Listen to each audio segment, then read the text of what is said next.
Hello students, आज हमारा topic है solenoid, magnetic effects of current और एम्पियर सर्किट लॉ की एप्लीकेशन। एम्पियर सर्किट लॉ की इससे पहले हमने कुछ एप्लीकेशंस पढ़ी जिसमें हमने सेपरेट कंडक्टर को डिफाइन किया, उसका मैग्नेटिक फील्ड इंटेंसिटी कैलकुलेट किया। हमने उसके बाद cylindrical wire, hollow and solid को डिस्कस किया और उसके बाद की एप्लीकेशन हमारे पास है सोलेनॉइड और इसके बाद टोरॉइड है, तो हमारा एम्पियर्स लॉ की एप्लीकेशंस खत्म हो जाएगा। आज हम सोलेनॉइड की बात करेंगे। तो अगर आपको सोलेनॉइड प्रॉपर्ली समझ आ रहा है तो टोरॉइड को कैलकुलेट करने में या टोरॉइड को अंडरस्टैंड करने में आपको बिल्कुल आसानी हो जाएगी। तो हम सोलेनॉइड की बात करते हैं। सोलेनॉइड को पढ़ने से पहले मैं आपको थोड़ा सा कॉइल के बारे में कुछ इंफॉर्मेशन देना चाहता हूं। आप लोगों को पता होगा दैट अगर ये मेरे पास कॉइल है और इस कॉइल में अगर क्लॉकवाइज डायरेक्शन में करंट चल रही है या एंटी क्लॉकवाइज डायरेक्शन में करंट चल रही है तो हम direction of magnetic field intensity कैसे निकालें। तब आपको याद होगा हमारे पास right hand thumb rule use होता है और राइट हैंड थंब रूल बताता है कि अगर क्लॉकवाइज डायरेक्शन में करंट चल रही है तो आप अपने राइट हैंड के फिंगर्स को उसी डायरेक्शन में कर्ल करो, थंब को खोलो, जिस डायरेक्शन में आपका थंब जाएगा वही आपके पास direction of magnetic field intensity होगी। तो अगर आप प्रॉपर्ली देखोगे, अगर क्लॉकवाइज डायरेक्शन में करंट चलती है, ये कुछ ऐसे क्लॉकवाइज डायरेक्शन में करंट चलती है, क्लॉकवाइज डायरेक्शन में करंट चलती है, अगर मैं थंब खोलूं तो इसका मतलब यहां से मैग्नेटिक फील्ड इंटेंसिटी की डायरेक्शन होगी। और अगर एंटी क्लॉकवाइज डायरेक्शन में चलती है तब बाहर की तरफ होगी। अब थोड़ा सा सोचने वाला यहां पे कॉन्सेप्ट है। आपको एक चीज पता होनी चाहिए दैट जो मैग्नेटिक फील्ड लाइंस होती है एक मैग्नेट में, वो नॉर्थ पोल से साउथ पोल की तरफ ट्रैवल करती है, outside the magnet. Outside the magnet जो मैग्नेटिक फील्ड लाइंस होती है एक मैग्नेट में, वो नॉर्थ पोल से साउथ पोल की तरफ जाती है। ये मैंने पहले लेक्चर में आपसे डिस्कस किया था, आउटसाइड द मैग्नेट।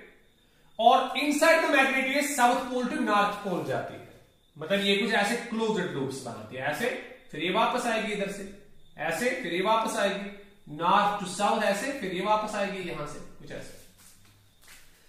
तो इसका मतलब ये है कि अगर आपके पास कॉइल से मैग्नेटिक फील्ड लाइंस बाहर की तरफ निकल रही है, अगर मैग्नेटिक फील्ड लाइंस बाहर की तरफ निकल रही है तो ये जान लो दैट ये वाला साइड जो कॉइल का है ये फिर नॉर्थ पोल होगा। क्यों? क्योंकि नॉर्थ पोल से ही बाहर की तरफ लाइंस निकलती है और साउथ पोल में एंटर होती है।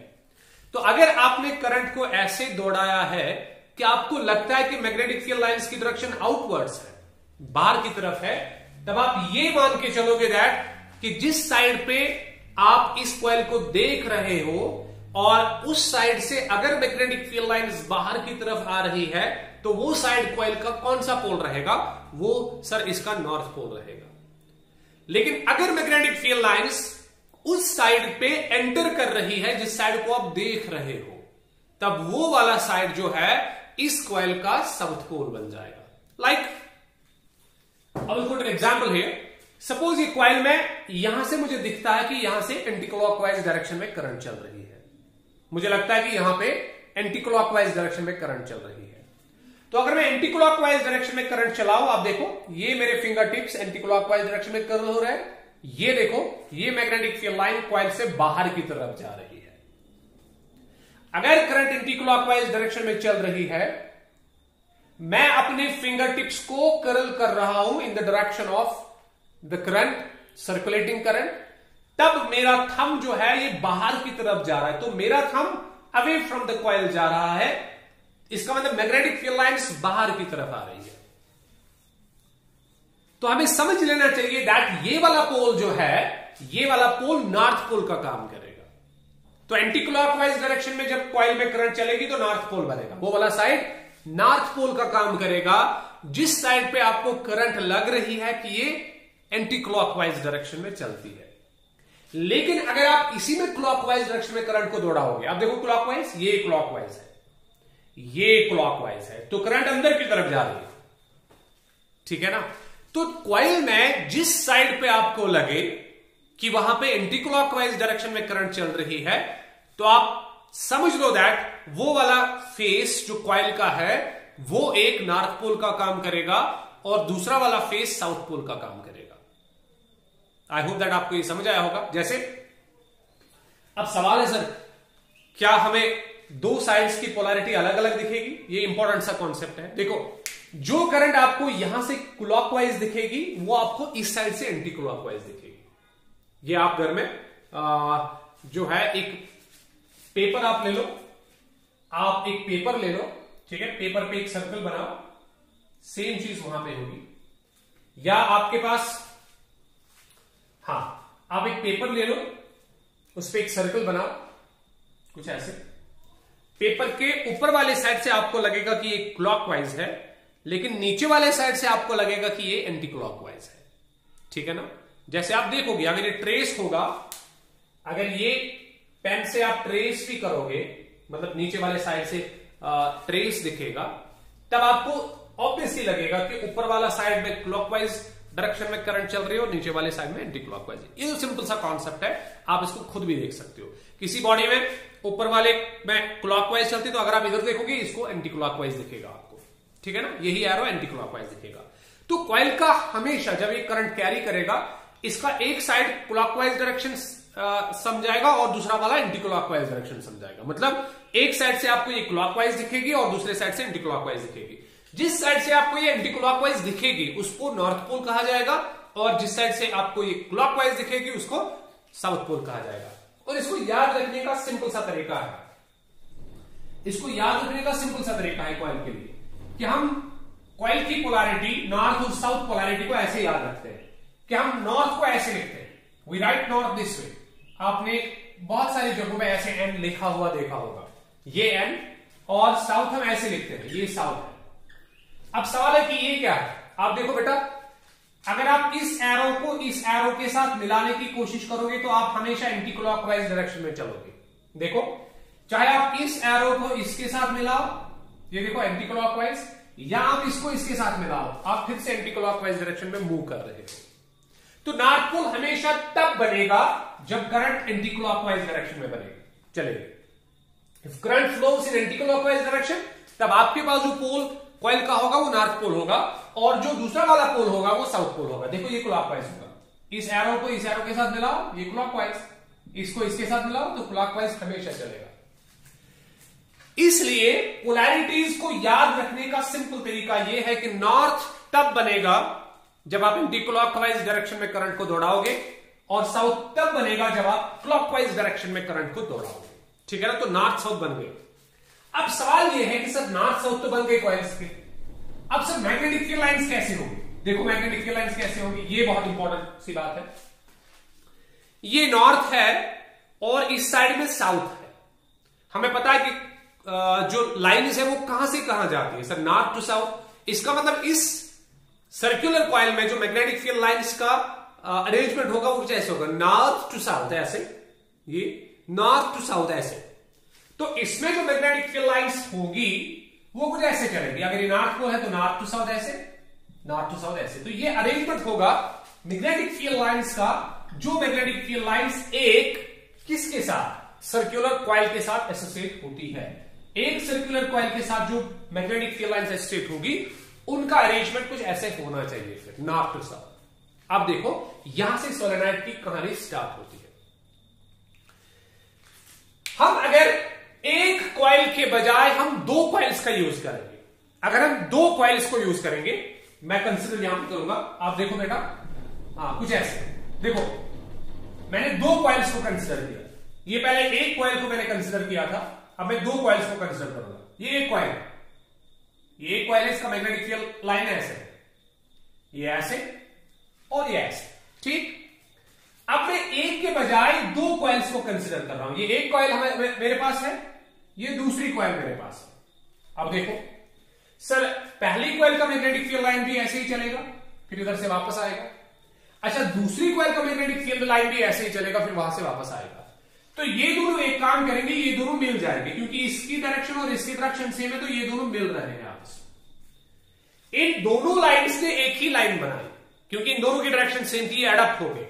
मतलब इसका मैग्नेटिक फील्ड और इसका मैग्नेटिक फील्ड ऐड हो रहा है।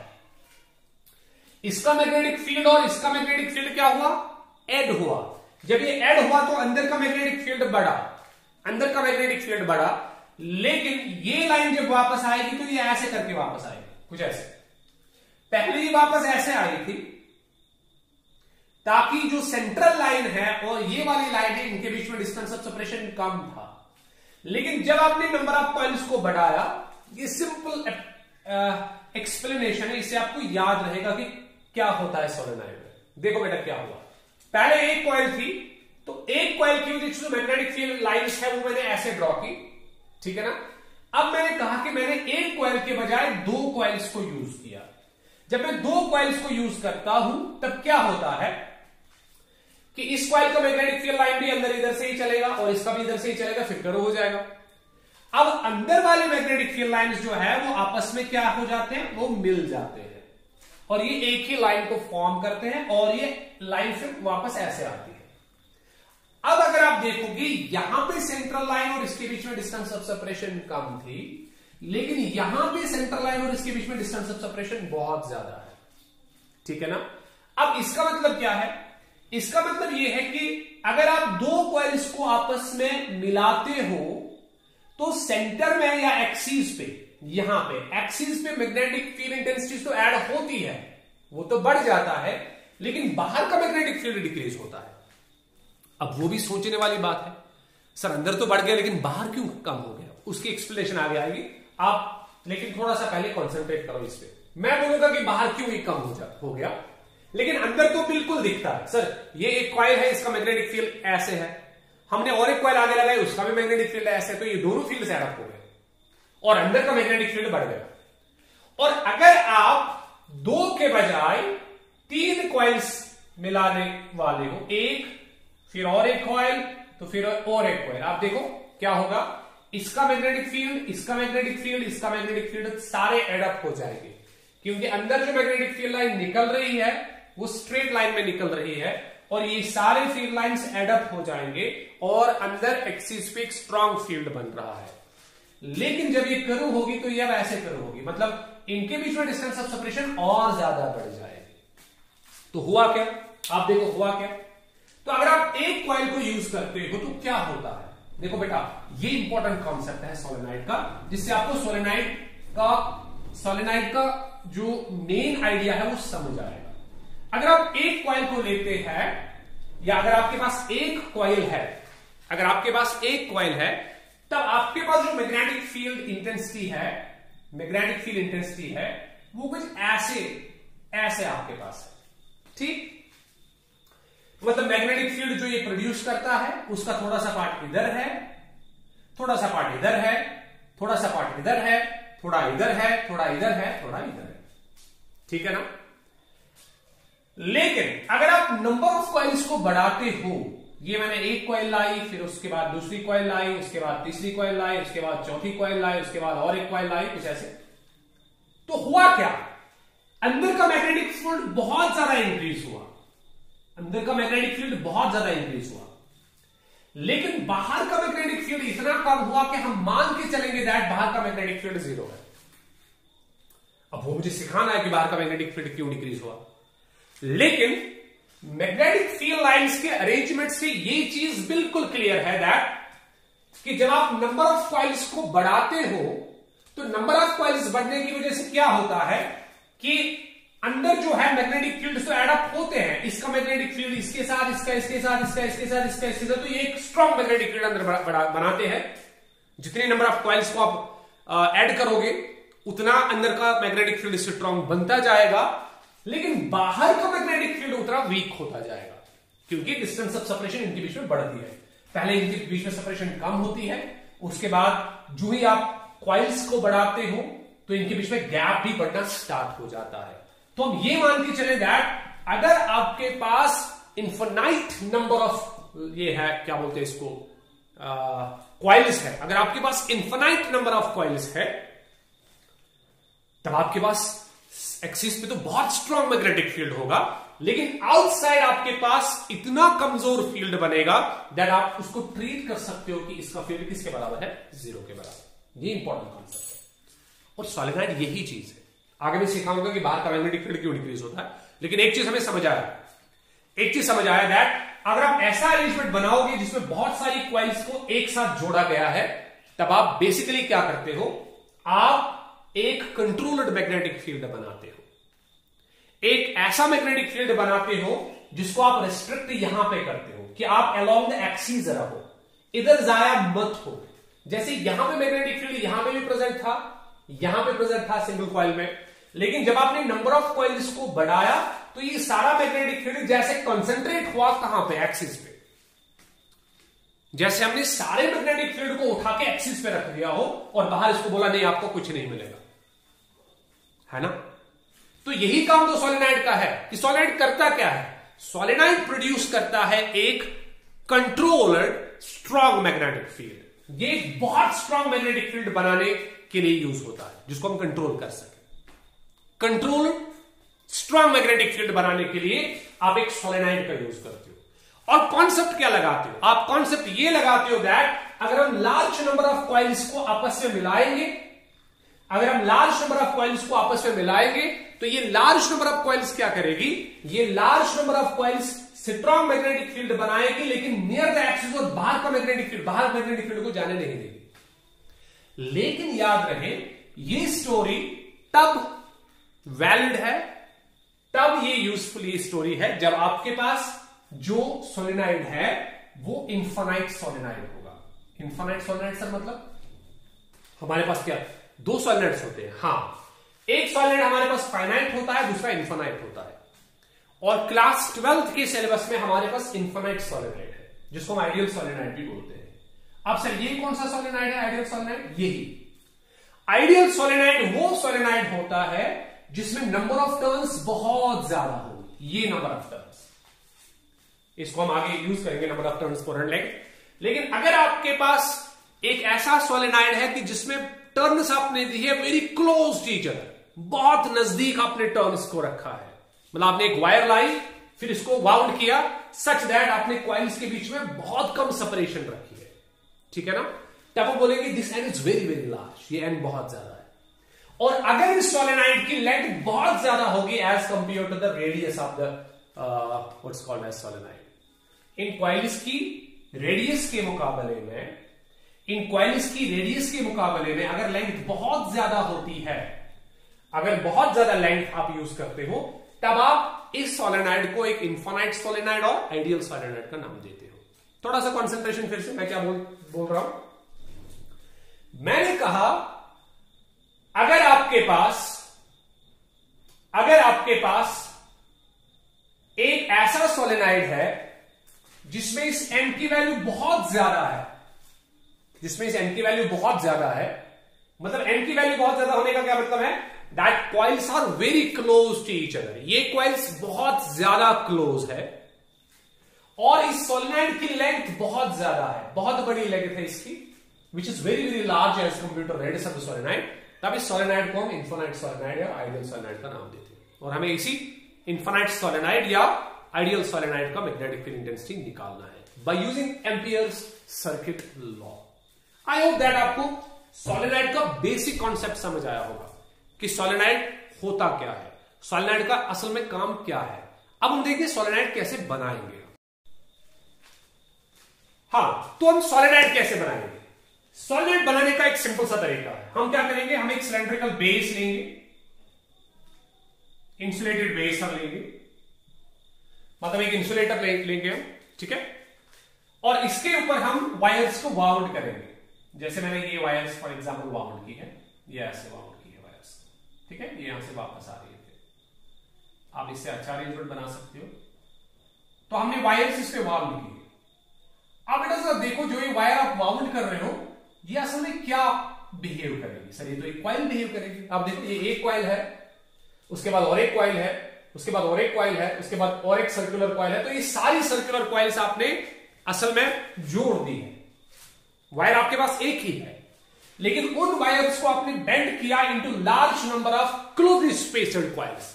आपने उसी वायर को क्लोज स्पेस्ड कॉइल्स बनाया, और आपको अचीव क्या होगा, वही कॉन्सेप्ट जो मैंने अभी कहा कि यहां पे जो सेंटर में या एक्सिस पे मैग्नेटिक फील्ड लाइंस है या मैग्नेटिक फील्ड इंटेंसिटी वो बहुत ज्यादा बढ़ जाएगी, लेकिन बाहर इसका मैग्नेटिक फील्ड इंटेंसिटी अप्रोक्सीमेटली किसके बराबर होगा?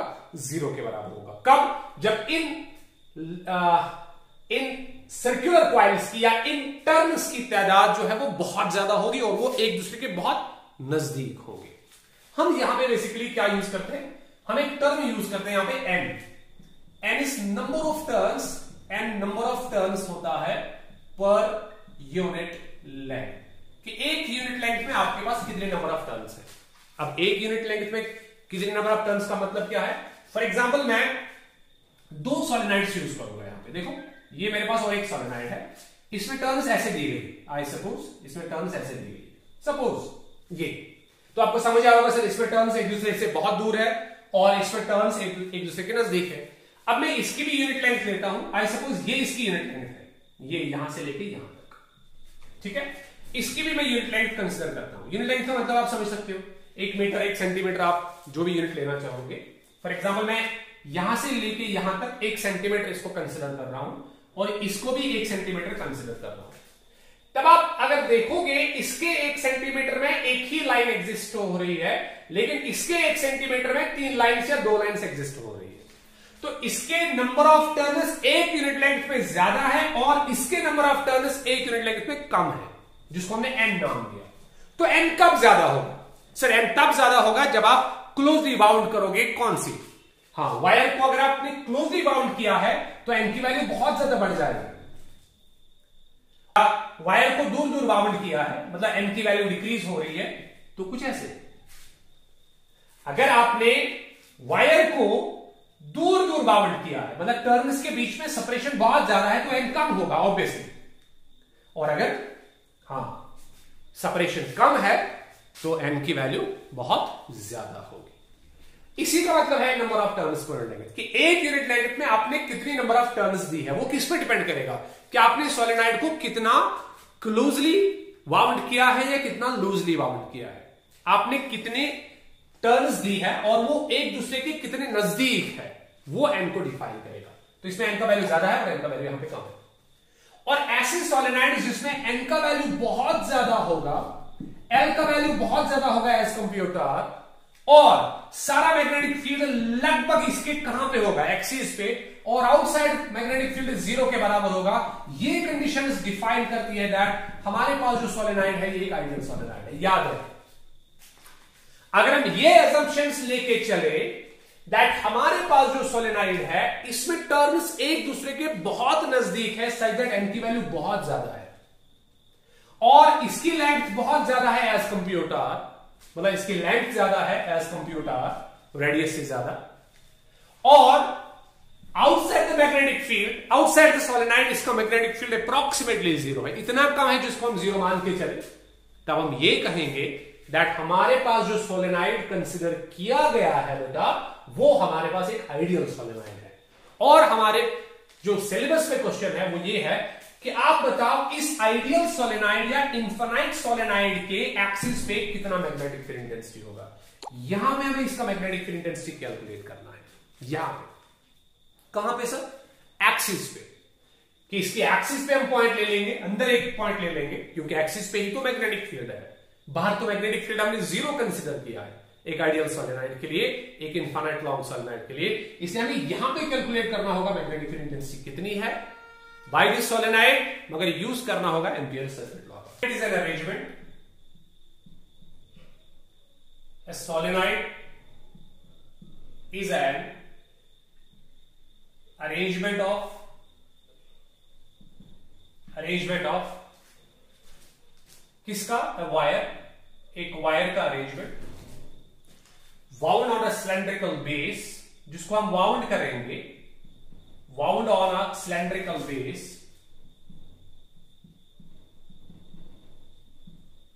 wound on a cylindrical base in the form of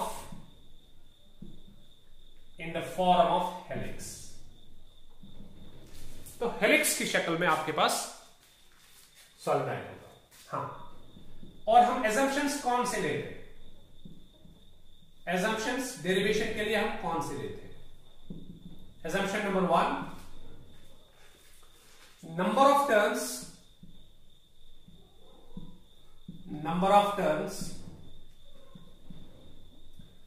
per unit length of solenoid is very large, वो बहुत ज्यादा होने चाहिए, is very large, यानी क्या is very very large and बहुत ज्यादा होना चाहिए. Number second, length of solenoid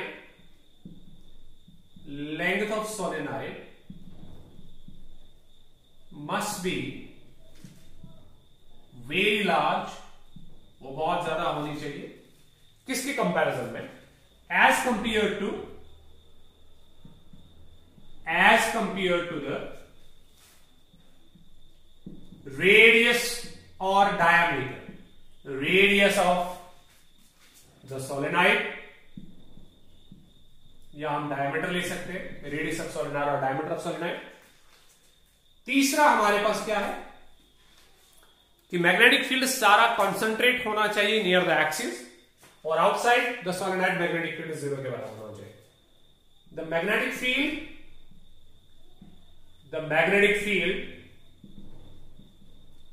must be assumed to be concentrated,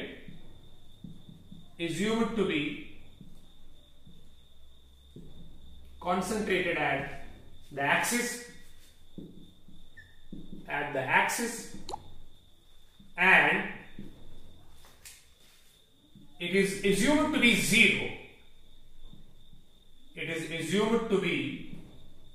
zero. कहां पे? Outside the solenoid. हाँ, आउटसाइड द सोलेनॉइड हम इसको 0 मान के चलेंगे. आउटसाइड द सोलेनॉइड, ये असम्पशंस है, हम डेरिवेशन ले लेंगे. तो इसको डिराइव करने के लिए हम क्या करेंगे? हम एक सोलेनॉइड लेंगे. सोलेनॉइड के लिए हम क्या करेंगे? हम एक सिलेंड्रिकल शेप्ड बेस ले लेंगे. ये मेरे पास एक सिलेंड्रिकल शेप्ड बेस है, और इसी सिलेंड्रिकल शेप्ड बेस पे मैं वायर को बाउंड करने वाला हूं with large number of turns, और वो टर्न्स एक दूसरे के बहुत नजदीक होंगे. इसको थोड़ा सा प्रॉपर्ली बनाएंगे. ये मेरे पास एक सोलेनॉइड का सिलेंड्रिकल बेस हो गया, ये कुछ ऐसे, ठीक है ना. और ये हमारे पास इस पे वायर बाउंड है.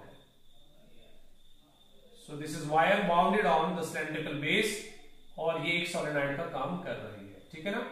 ये कुछ ऐसे, ये ऐसे, ये ऐसे. अब इसमें हम करंट जब दौड़ाएंगे तो करंट ऐसे चलेगी, पहले यहां पे, फिर यहां पे, फिर यहां पे. तो करंट फॉर एग्जांपल हम क्लॉकवाइज डायरेक्शन में इसमें दौड़ाएंगे, ये कुछ ऐसे. हम एज्यूम करेंगे दैट इस सोलेनॉइड की लेंथ L है, और ये बहुत बड़ा सोलेनॉइड है. चलो कैपिटल L हम लेते हैं. इस सोलेनॉइड की लेंथ L है, कैपिटल L इसकी लेंथ है, ठीक है ना. और इस सोलेनॉइड में M रिप्रेजेंट करेगा number of turns per unit length. 1 centimetre में, या 1 मीटर में, या 1 मिलीमीटर में, जो भी आप यूनिट यूज करोगे उसमें n number of turns present होगी, ठीक है. अब इसी सोलेनॉइड को अगर आप एनसीईआरटी की बुक देखोगे तो वहां पे इसी सोलेनॉइड को ऐसे बनाया गया होगा. देखो, उसको ऐसे बनाया गया होगा, ये कुछ ऐसे. ये सोलेनॉइड है, ये उसकी एक्सिस है. यहां पे कुछ डॉट्स आप देखोगे, डॉट, फिर यहां पे डॉट, फिर यहां पे डॉट, और यहां पे डॉट. यहां पे आप क्रॉस देखोगे, क्रॉस क्रॉस क्रॉस और क्रॉस. अब इसे डॉट्स क्रॉस क्या है? देखो बेटा, यहां से करंट बाहर की तरफ आएगी, है ना. यहां से करंट अंदर की तरफ जाएगी, यहां बाहर, यहां अंदर की तरफ, यहां बाहर, यहां अंदर की तरफ. तो ऊपर वाले पोर्शन में करंट बाहर की तरफ आ रही तो उसको हमने डॉट से दिखाया. नीचे वाले पोर्शन में करंट अंदर की तरफ जा रही तो उसको हमने क्रॉस से दिखाया. ये जरूरी नहीं है. आपने अगर एंटी क्लॉकवाइज डायरेक्शन में करंट कंसिडर की होगी तब डॉट्स और क्रॉसेस आपस में एक्सचेंज हो जाएंगे. डॉट्स इधर रहेंगे, क्रॉसेस ऊपर रहेंगे. तो ये हमारा पॉइंट है जहां पे हमें मैग्नेटिक फील्ड इंटेंसिटी को कैलकुलेट करना होगा, लेकिन उन एजम्पशंस के साथ जो एजम्पशंस इससे पहले हमने नोट किए. क्या एजम्पशंस थे? दैट हमारा जो सोलेनॉइड है ये एक आइडियल सोलेनॉइड है या इन्फिनाइट सोलेनॉइड है, मतलब इसका एन वेरी लार्ज है, इसका एल बहुत ज्यादा है एज कंपेयर टू आर। इसका मैग्नेटिक फील्ड इंटेंसिटी यहां पे कॉन्सेंट्रेटेड है near the axis of solenoid और इनसाइड द सोलेनॉइड, और आउटसाइड द सोलेनॉइड इसका मैग्नेटिक फील्ड इंटेंसिटी 0 है। तो अंदर हमारे पास जो मैग्नेटिक फील्ड इंटेंसिटी है अंदर वो यूनिफॉर्म होगी, वो एक जैसी होगी, कुछ ऐसे यूनिफॉर्म मैग्नेटिक फील्ड इंटेंसिटी कुछ ऐसे होगी। देखो ये यूनिफॉर्म मैग्नेटिक फील्ड इंटेंसिटी है अंदर, और बाहर जो मैग्नेटिक फील्ड इंटेंसिटी है वो अप्रोक्सीमेटली किसके बराबर होगी? 0 के बराबर होगी। ठीक है ना। अब देखो, अब हम इसको कैलकुलेशन पार्ट ले लेंगे। हम इसी सोलेनॉइड का एम्पियर सर्किट लॉ यूज करने के लिए हम क्या करेंगे, हम एक एम्पिरियल लूप कंस्ट्रक्ट करेंगे in the shape of a rectangle. हम रेक्टेंगुलर शेपेड एक एम्पिरियल लूप को कंस्ट्रक्ट कर रहे हैं। देखो भाई, हम एक एम्पिरियल लूप जो रेक्टेंगुलर शेपेड एम्पिरियल लूप है हम इसको कंस्ट्रक्ट करेंगे। ये पॉइंट P है, हमें इस पॉइंट पे मैग्नेटिक फील्ड इंटेंसिटी को कैलकुलेट करना है। ये P पॉइंट है, इसको हम नाम देंगे ABCD लूप। ये ABCD लूप हमारे पास है और हमें मैग्नेटिक फील्ड इंटेंसिटी कैलकुलेट करना है बाय यूजिंग बायोट-सवार्ट्स लॉ। अब बायोट-सवार्ट्स लॉ क्या बताता है? इंटीग्रेशन B डॉट dl आपके पास होना चाहिए म्यू नॉट करंट एनक्लोज। ठीक है ना। हम पहले लेफ्ट हैंड साइड को सोल्व करेंगे, उसके बाद राइट हैंड साइड को सोल्व करेंगे, उसके बाद देखेंगे हमारा B कितना निकलता है। तो पहले हम इसको बनाएंगे। सर ये तो आपने बनाया, क्लोज्ड एम्पिरियल लूप आपने बनाई, ABCD आपके पास क्लोज्ड एम्पिरियल लूप है रेक्टेंगुलर शेप की। B जो है B मैग्नेटिक फील्ड इंटेंसिटी को रिप्रेजेंट करेगा on the imperial loop. DL हो गया part of the imperial loop, तो हम छोटे छोटे पार्ट्स को कंसिडर करेंगे। इधर एक पार्ट है, इधर और एक पार्ट है, इधर और एक पार्ट है, तो हर किसी जगह पे एक एक पार्ट हम कंसिडर करेंगे। मतलब इसके 4 साइड्स है, तो 4 साइड्स पे हम एक एक डीएल को कंसिडर करने वाले हैं। यहां पे भी एक डीएल को कंसिडर किया, यहां पे भी एक डीएल को कंसिडर किया, यहां पे भी एक डीएल को कंसिडर किया, और यहां पे भी एक डीएल को हम कंसिडर कर रहे हैं। ठीक है ना, कुछ ऐसे। और हम इस लूप में एंटी क्लॉकवाइज डायरेक्शन में मूव करेंगे। फॉर एग्जांपल कैसे चलेंगे हम? एंटी क्लॉकवाइज डायरेक्शन में A D, चलो B हम इधर लेते हैं सो दैट आपको ये ABCD समझ आएगा। ABCD डायरेक्शन में हम ट्रेवल करेंगे इधर ऐसे, A to B, B to C, C to D, D to A। ठीक है, तो ABCD A लूप को हम कंसिडर कर रहे हैं। अब देखो बेटा, अब हम इस इंटीग्रल को कंसिडर करेंगे। Integration B dot DL, integration B dot DL का मतलब ये है कि हम इस इंटीग्रल को क्लोज्ड लूप में चलाना चाहते हैं। हम इस B डॉट DL को इस क्लोज्ड लूप में कैलकुलेट करना चाहते हैं। लेकिन क्लोज्ड लूप कब बनेगी? सर ये तब बनेगी जब आप A को B के साथ कनेक्ट करोगे, B को C के साथ, C को D के साथ, D को A के साथ। मतलब क्लोज्ड लूप कब बनेगी? जब आप A से B की तरफ जाओगे, फिर B से C की तरफ, C से D की तरफ, D से A की तरफ। क्या मैं ये बोल सकता हूं, अगर इस इंटीग्रल को मैं, किस इंटीग्रल को? Sir B dot DL integral को अगर आप पहले कैलकुलेट करोगे A टू B, ठीक है ना, फिर इसी इंटीग्रल को आप कैलकुलेट करोगे B टू C, किसको? B डॉट DL को। फिर इसी इंटीग्रल को कैलकुलेट करोगे आप C टू D, यहां में C टू D आ गया, B डॉट DL, और इसी इंटीग्रल को आप D टू A कैलकुलेट करोगे, तो ये में D टू A आ गया, B डॉट DL, तो आपको सर क्लोज्ड लूप ऑटोमेटिकली मिल जाएगी। इसलिए मैंने इधर एक सर्कल नहीं रखा, सर्कल मैंने सिर्फ इधर रखा। क्यों? क्योंकि ये क्लोज्ड लूप है, लेकिन यहां पे मैंने ओपन लूप्स लिए हैं, ओपन साइड्स लिए हैं। लेकिन जब ये सारे ओपन साइड्स को आप कंबाइन करोगे तो आपको वापस एक क्लोज्ड लूप मिलेगी। आप देखो, हमने A से स्टार्ट किया और A पे हमने एंड किया, तो इसका मतलब हम क्लोज्ड लूप बना रहे हैं।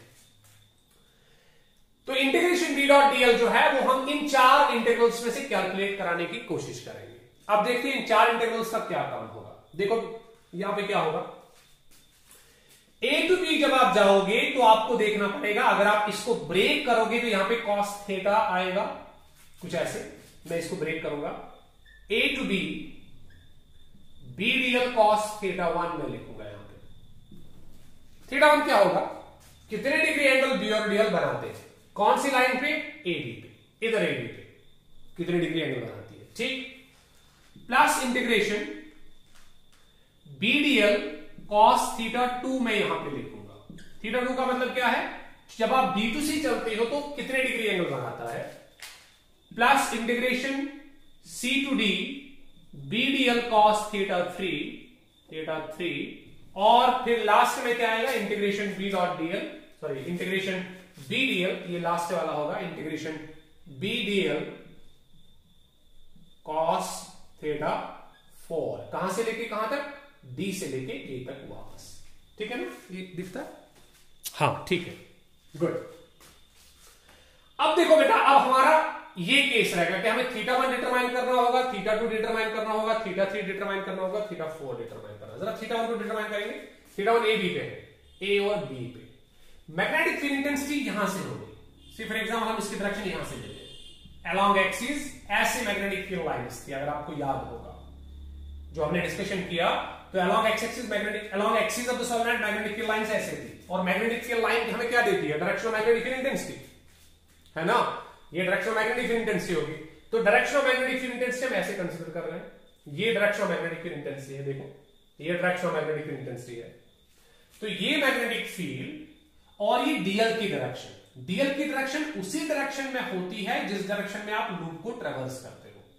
आप लूप को ऐसे ट्रैवर्स कर रहे हो तो इस डीएल की डायरेक्शन ऐसे होगी, इसकी ऐसे होगी, इसकी नीचे होगी और इसकी ऐसे होगी, डी टू ए होगी, है ना। तो आप इस बी की डायरेक्शन को या तो ऐसे लोगे या ऐसे लोगे, इसमें कोई भी क्या बोलते हैं इसको, इसमें कोई परेशानी नहीं है, चाहे आप इसको ऐसे ले लो या ऐसे ले लो। चलो हम ऐसे लेके चलते हैं। तो हमने ऐसे direction of magnetic field intensity को कंसीडर किया, ठीक है ना, हमने direction of magnetic field intensity को ऐसे कंसीडर किया, लूप हमने ट्रैवर्स किया ऐसे A B C D और A, ठीक है ना, A B C D A loop को हमने ट्रैवर्स किया। अब देखो, अब θ1 कितना होगा, सर मैग्नेटिक फील्ड इंटेंसिटी तो ऐसे है और यहां पे डीएल की डायरेक्शन AB पे ऐसे है, तो इसका मतलब ये परपेंडिकुलर है, तो यहां पे θ 90 डिग्री होगा, ठीक है ना। B की डायरेक्शन सर इधर ऐसे है और इधर भी ऐसे ही है, डीएल की डायरेक्शन देखो, इस पे डायरेक्शन ऑफ B ऐसे है, डीएल की डायरेक्शन ऐसे है BC पे, तो इसका मतलब यहां पे और यहां पे सेम डायरेक्शन है, यहां पे डायरेक्शन ऑफ B और डीएल सेम है, यहां पे डायरेक्शन ऑफ B और डीएल 90 डिग्री पे है, यहां पे भी 90 पे है और यहां पे 180 पे होगा रिवर्स में, है कि नहीं। यहां पे 90 में, यहां पे 0 डिग्री, यहां पे 90 में और यहां पे 180, मैग्नेटिक फील्ड इधर की तरफ और करंट इधर की तरफ, ठीक है। अब देखो, तो अगर ये θ1 आप 90 मान के चलोगे तो ये यहां पे cos 90 बनेगा, और cos 90 आप सबको पता है cos 90 0 के बराबर होता है, तो हमें B डॉट DL की वैल्यू ऐसे मिलेगी, implies integration B dot DL हमें मिलेगी is equal to BDL cos of 90 degree, cos 90 0 है तो ये वाला फैक्टर 0 बनेगा, खत्म हो गया ये। सर और भी तो यहां पे 90 डिग्री है, कहां पे, CD पे, तो CD वाला फैक्टर भी 0 बनेगा, ये वाला भी 0 बनेगा, क्योंकि यहां पे भी एंगल 90 डिग्री है, ये DL की डायरेक्शन, ये B की डायरेक्शन। अब यहां रह गए दो पार्ट्स, एक तो BC रह गया और DA रह गया, ये दो पार्ट्स रह गए। यहां पे BC वाला पार्ट भी 0 हो जाएगा, BC वाला पार्ट भी 0 होगा, क्यों, क्योंकि ये पार्ट आउटसाइड द सोलेनॉइड लाई हो रहा है, और हम पहले से जानते हैं कि आउटसाइड द सोलेनॉइड जो मैग्नेटिक फील्ड इंटेंसिटी वो 0 के बराबर है। तो इस BC पार्ट में, इस B की वैल्यू 0 है, तो 0 इंटू DL इंटू cos θ2 सारा कुछ 0 बन जाएगा। तो हमारे पास बचा एक पार्ट, ये वाला पार्ट, कौन सा, इंटीग्रेशन D to A, उसके बाद BDL cos ऑफ 180 डिग्री। थोड़ा सा अगर आपको कंसंट्रेट करना होगा तो आप कंसंट्रेट कर सकते हो। Integration D dot DL is equal to this, A to B, फिर B टू C, फिर C टू D, फिर D टू A। हमने इनके थीटास को डिफाइन किया, तो यहाँ पे थीटा 90 है, यहाँ पे 90 है, यहाँ पे 0 है, यहाँ पे 180 है, तो हमने वही लिखा। तो ये 90 है तो ये 0 होगा, ये वाला इंटीग्रल 0 होगा, ये 90 है तो ये वाला इंटीग्रल भी 0 होगा। ये 0 नहीं था लेकिन इसका b 0 है, magnetic field intensity outside the solenoid 0 के बराबर है, तो यहां पे BC वाले पार्ट में b 0 होगा, तो ये सारा 0 बन जाएगा। तो हमारे पास एक ही पार्ट बचेगा d to a b real cos of 100 degree. अब देखो बेटा, हम इसको ऐसे लिख सकते हैं, integration b dot dl is equal to, हम इसको d to a b dl cos 180 -1 के बराबर होता है, तो 1 किसी काम का नहीं तो minus b dot dl implies integration b dot dl अगर हम लिखें तो b डॉट dl की इंटीग्रेशन होगी, इस माइनस को हम बाहर निकालेंगे, b भी बाहर निकलेगा, a to d dl। Sir b क्यों बाहर निकाल, क्या b कांस्टेंट है? हाँ, b इस लाइन पे कांस्टेंट है, यहाँ पे यूनिफॉर्म मैग्नेटिक फील्ड होता है, हम इसकी बात कर रहे हैं। जब आप यहां से लेके यहां तक चलोगे तो b जो है यहां पे यूनिफॉर्म होगा, बीच में b का वैल्यू यूनिफॉर्म होता है, इधर यूनिफॉर्म वैल्यू होता है b का, ठीक है। एंड्स पे इसका वैल्यू फिर चेंज हो जाता है, लेकिन यहां पे b का वैल्यू यूनिफॉर्म होता है। इसके बाद हम देखेंगे एंड्स पे कितना होता है। तो यहां पे b का वैल्यू यूनिफॉर्म है, इसलिए हमने लिखा कि a to b, हमने b को बाहर निकाला, इंटीग्रेशन ऑफ dl। अब इंटीग्रेशन ऑफ dl का क्या मतलब है, a से लेके d तक जितने भी dl है उनको आप ऐड करते जाओ। जब आप a से लेके d तक सारे dls को ऐड करोगे तो आपको लेंथ मिलेगी किसकी? सर AD साइड की लेंथ हमें मिलेगी। इसका मतलब ये है कि हमें इसको रिप्लेस करना पड़ेगा कुछ ऐसे, हम कुछ ऐसे लिखेंगे।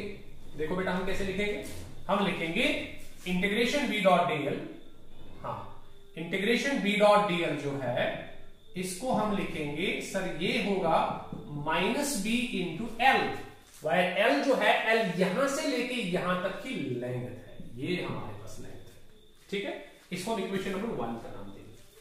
अब सर राइट हैंड साइड रह गया, राइट हैंड साइड में क्या है, म्यू नॉट IENC। देखो करंट एनक्लोज्ड कितनी होगी, ये इंपॉर्टेंट है, करंट एनक्लोज्ड कितनी होगी। देखो ये हमारे पास सोलेनोइड का स्ट्रक्चर है, ये एक कॉइल है, उसके बाद दूसरी कॉइल है, उसके बाद दूसरी कॉइल है, उसके बाद और एक कॉइल है, ये और एक कॉइल है, ये और एक कॉइल है, ये और एक कॉइल है। हमने करंट को इधर पास किया, वो इधर से चलेगी, फिर इधर से चलेगी, इधर से इधर से इधर से इधर से, सेम करंट आई अगर इसमें है तो इसमें भी आई, इसमें भी आई, क्योंकि वही करंट सर्कुलेट हो रही है, आई करंट। फिर आपने इसको ऐसे पास किया तो ये इधर से निकल के आ गई। अब अगर आपने लूप को इतना बड़ा बनाया है, इतना बड़ा है कि नहीं, तो ये दो ही टर्म्स को क्या करेंगे, ये दो ही टर्म्स को एनक्लोज करेंगे, इसने दो ही टर्म्स को एनक्लोज किया। अगर इसमें करंट आए है तो इसमें करंट आए है, तो total current enclose twice I के बराबर होगी, क्योंकि दो लूप्स को एनक्लोज किया। हर किसी लूप में करंट आए है तो total current enclose by the loop जो है वो किसके बराबर होगी, 2 टाइम्स आई, है कि नहीं। अगर आपने लूप को इतना बड़ा बनाया होता, कुछ ऐसे सपोज, कुछ ऐसे, सो दैट इसने 1 2 3 4 5 सर्कुलर कॉइल्स को या लूप्स को बंद किया था, एनक्लोज किया था, ठीक है। तब आपके पास जो इस लूप ने करंट एनक्लोज की होगी वो 5 टाइम्स आई होगी, क्योंकि हर किसी लूप में आई करंट पास हो रही है। इस लूप ने 5 लूप्स को या 5 टर्म्स को एनक्लोज किया है, तो 5 आई इसमें करंट एनक्लोज होगी। सर अब तो हमें यहां पे चाहिए, तो पहले हमें देखना होगा कि जो लूप हमने कंस्ट्रक्ट की है उस लूप में कितनी नंबर ऑफ टर्न्स है। अगर हमें यह पता चला कि हमारी लूप में कितने नंबर ऑफ टर्न्स एनक्लोज किए हैं, हर किसी टर्न में करंट आए हैं, सपोज हमारी लूप ने 10 टर्न्स को एनक्लोज किया, एक टर्न में करंट आए हैं तो 10 times I total current enclose होगा। हमारी लूप ने 100 टर्न्स एनक्लोज किए, हर टर्न में आई करंट है तो 100 टाइम्स आई कंसिडर होगा, total current enclosure is equal to 100 times I, है कि नहीं। इसलिए हमें पहले यह जानना होगा कि जो हमारे पास लूप खड़ी हुई है ABCD लूप, इस लूप ने कितने करंट, कितने टर्न्स को एनक्लोज किया है। सर वो कैसे पता चलेगा, हमारे पास तो एक टूल है जिससे वो पता चलेगा। देखो हमने क्या देखा है, हमने देखा कि एक यूनिट लेंथ में, 1 सेंटीमीटर में, 1 मीटर में हमारे पास n नंबर ऑफ टर्न्स है। 2 मीटर में कितनी होगी, सर 2 टाइम्स है। 3 में कितनी होगी सर 3 टाइम्स है। x में कितनी होगी सर x टाइम्स है। l में कितनी होगी, इसके लेंथ तो हमें पता है सर l टाइम्स है। तो इसका मतलब जो ये लूप हमारे पास टर्न से एनक्लोज करेगी वो होगी n times l, small n number of turns per length multiplied by l। तो मैं ऐसे लिखूंगा, देखो तो हमारी लूप कितने टर्न से एनक्लोज करेगी, टोटल नंबर ऑफ टर्न्स, हाँ, enclosed by the loop. Loop जो है वो कितने नंबर ऑफ टर्न्स को एनक्लोज करेगी, number of turns per unit length multiplied by length of the loop. ये अच्छा, हर किसी टर्म में कितनी करंट फ्लो कर रही है, I, 1 में I, 2 में 2I, 3 टर्न्स में 3 टाइम्स I, 100 टर्न्स में 100 terms I, and NL terms में NL into I। So therefore total current कितनी एनक्लोज होगी, total current enclosed by the loop. Loop कितनी करंट एनक्लोज करेगी सर, वो तो NL into I करेगी, NL into I, तो टोटल करंट एनक्लोज भी आ गया। देयरफॉर अकॉर्डिंग टू कौन सा लॉ, एम्पियर, हाँ, सर्किट लॉ। तो एम्पियर सर्किट लॉ बताएगा ये, देखो क्या वो बताएगा, integration B dot DL is equal to mu naught INC। तो हमने सबका वैल्यू निकाल के रखा है। तो एम्पियर सर्किट लॉ बताएगा integration B dot DL is equal to mu naught current enclosed. तो इसकी वैल्यू हमने ऑलरेडी निकाल के रखी है, -B12 -BL is equal to mu naught आपके पास है और INC भी आपको मालूम है। INC कितना है, NIL और NL इंटू I, ठीक है ना। अब देखो इस करंट एनक्लोजर को मैं माइनस खुद ले रहा हूं, ठीक है ना।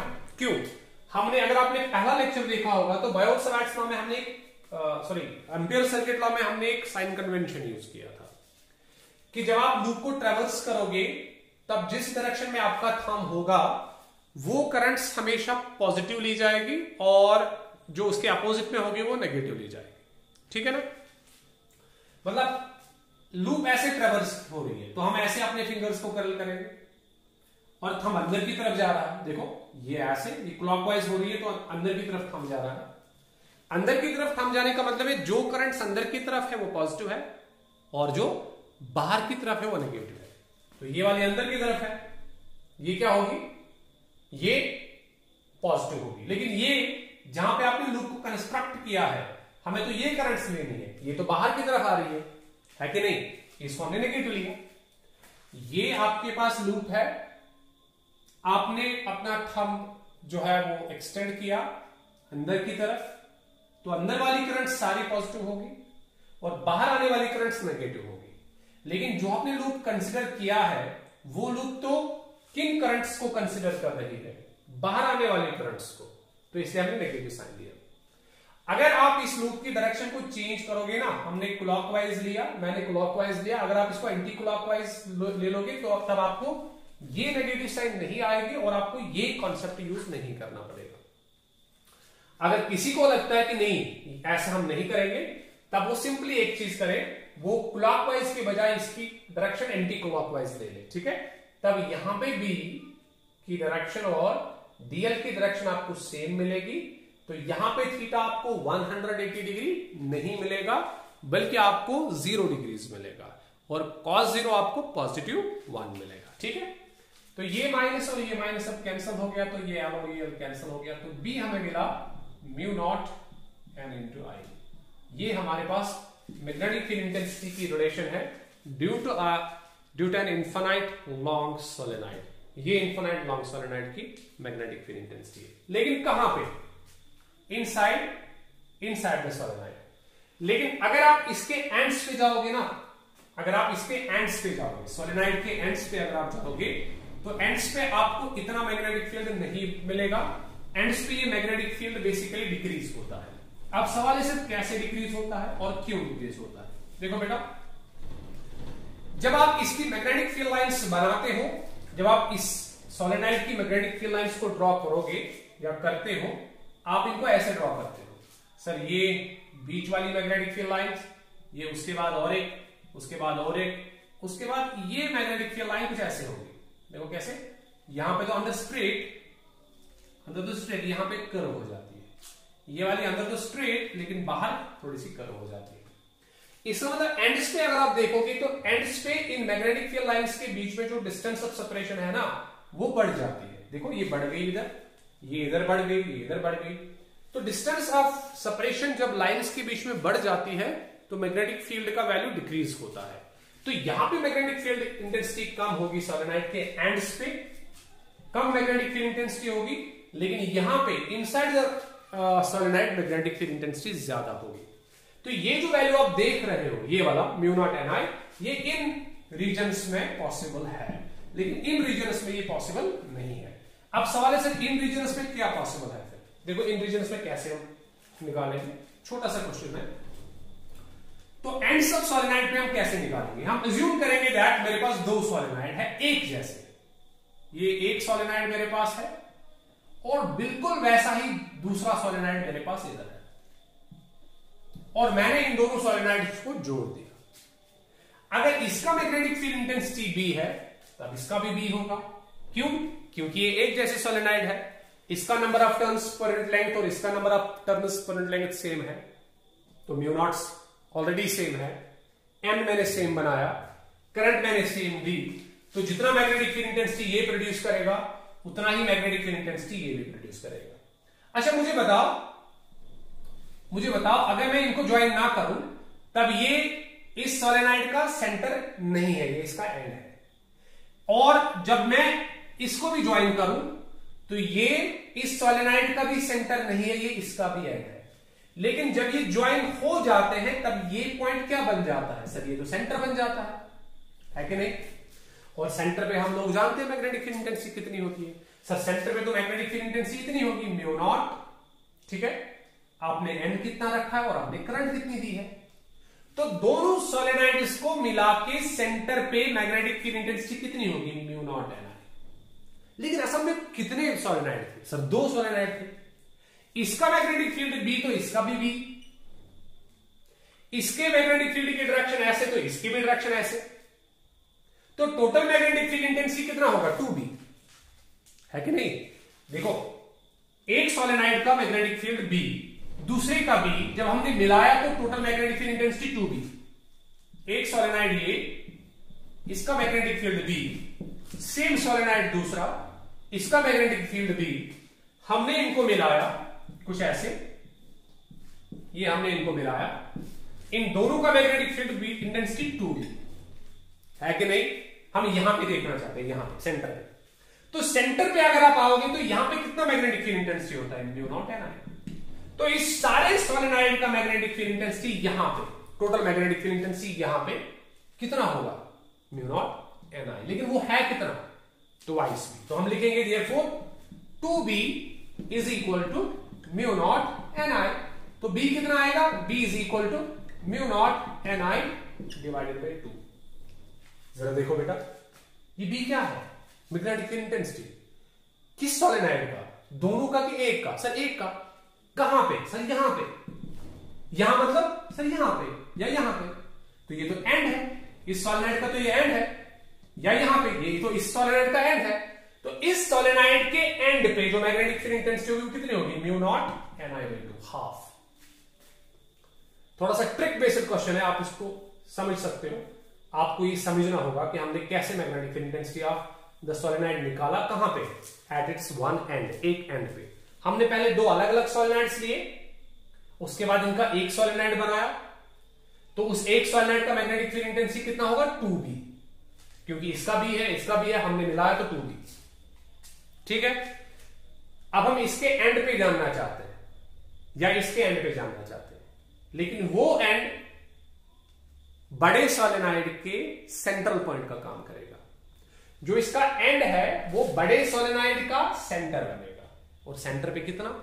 Mu naught N I. तो तो हमने लिखा 2b is equal to mu naught N है, तो b is equal to mu naught N by 2। तो ये सोलेनॉइड का कॉन्सेप्ट था। आगे हम टोरॉइड का कॉन्सेप्ट देखेंगे और उसके बाद जो बोर्ड का सिलेबस है उसमें